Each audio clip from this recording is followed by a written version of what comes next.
ദോശമാവ് ഉപയോഗിച്ച് വളരെ എളുപ്പത്തിൽ തയ്യാറാക്കാവുന്ന ഒരു ഹെൽത്തി ഡിഷാണ് ഇന്നത്തെ റെസിപ്പി ഊത്തപ്പം. ഊത്തപ്പം പലതരത്തിലുണ്ട്. Onion uttapam, mixed veg uttapam, tomato uttapam.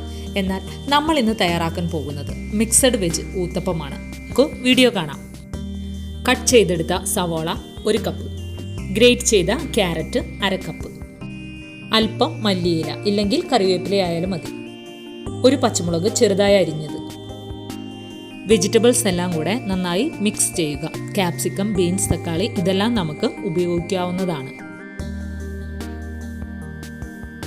സവാള അല്പം കൂടുതൽ ചേർക്കാൻ ശ്രദ്ധിക്കണം. നോൺ വെജ് ആവശ്യമുള്ളവർക്ക് ബീഫ്, ചിക്കൻ വേവിച്ച് ചെറുതായി കട്ട് ചെയ്ത് ചേർക്കാവുന്നതാണ്. വെജിറ്റബിൾസിനുള്ള ഉപ്പ് നമ്മളിവിടെ 1/2 സ്പൂൺ ചേർക്കണം. ദോശമാവിലേക്കുള്ള ഉപ്പ് ദോശമാവിൽ തന്നെ ചേർക്കാനും ശ്രദ്ധിക്കണം.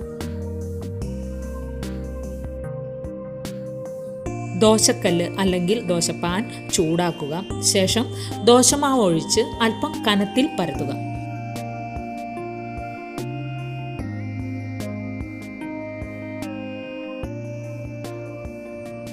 ചെറുതായി കുമിളകൾ വരാൻ തുടങ്ങി. അപ്പോൾ നമ്മൾ തയ്യാറാക്കി വെച്ചിരിക്കുന്ന വെജിറ്റബിൾ മിക്സ് എടുത്ത് ഇതുപോലെ സ്പ്രെഡ് ചെയ്ത് കൊടുക്കുക.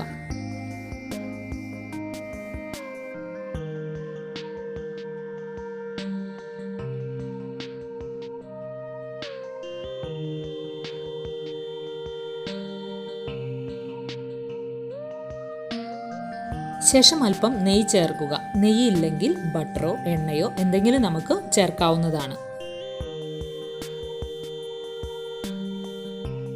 നമ്മുടെ വെജിറ്റബിൾസ് എല്ലാം പതിയായി തട്ടിയെടുക്കണം, അല്ലെങ്കിൽ നമ്മൾ മറിച്ചിടുമ്പോൾ ഇതെല്ലാം വിട്ടുപോകും. വെന്തതിന് ശേഷം ദോശ മറിച്ചിട്ട് ഒന്നുകൂടെ വേവിക്കുക. വെജിറ്റബിൾസും എണ്ണയും ചേർന്ന ദോശയുടെ നല്ലൊരു മണം നമുക്കിപ്പോൾ ഫീൽ ചെയ്യും. ഈ ഊത്തപ്പം ചട്നിക്കൊപ്പോ സാമ്പാറിനൊപ്പോ നമുക്ക് ഉപയോഗിക്കാവുന്നതാണ്. ഇത് രണ്ടുമില്ലെങ്കിലും നമുക്ക് വളരെ ടേസ്റ്റി ആയിട്ട് കഴിക്കാവുന്ന ഊത്തപ്പമാണിത്.